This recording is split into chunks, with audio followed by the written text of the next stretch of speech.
try to think of every interaction I have with people as an opportunity to enhance the relationship, to make them feel hopeful and optimistic about the future and about themselves, an opportunity to find common ground, an opportunity to figure out something we can do together. So I always look at the world through that lens of, you know what, ultimately it's all about people and relationships, because everything else is just stuff.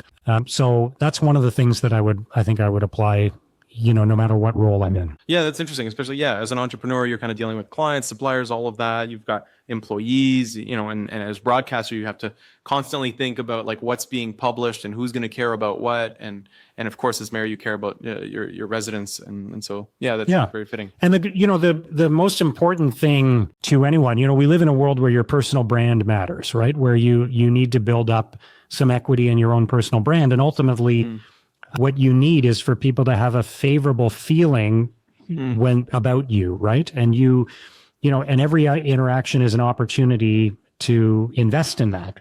Right. And there's that old expression, people won't remember what you said, but they'll remember how you made them feel, right? And what you say is important, but what's more important is just, is the authenticity of whatever interaction you're having with someone, right? Yeah.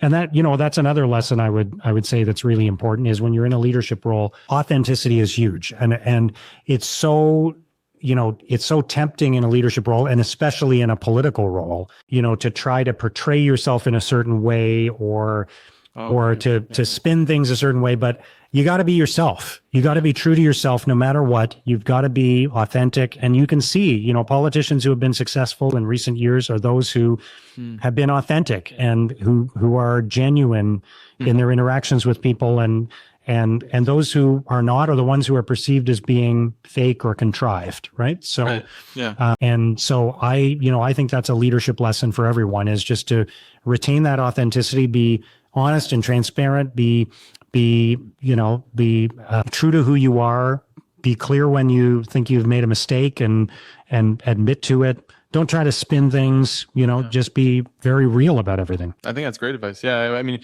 I could just think of a couple of our clients who are more like online influencers and they've got to do what is going to get the views and they have to be a certain person online, but then I talk to them offline and then there's just very different people, right? Yeah. And so it's true that you are publicly very much the way that you are privately, and that is almost like easier to live with like day to day, right? Yeah. And I would say that's another thing too. If you're going to go into politics, you're going to go into a leadership role, you can't control everything about it, but you can control who you are in that role, right? And you don't want to lose any of that.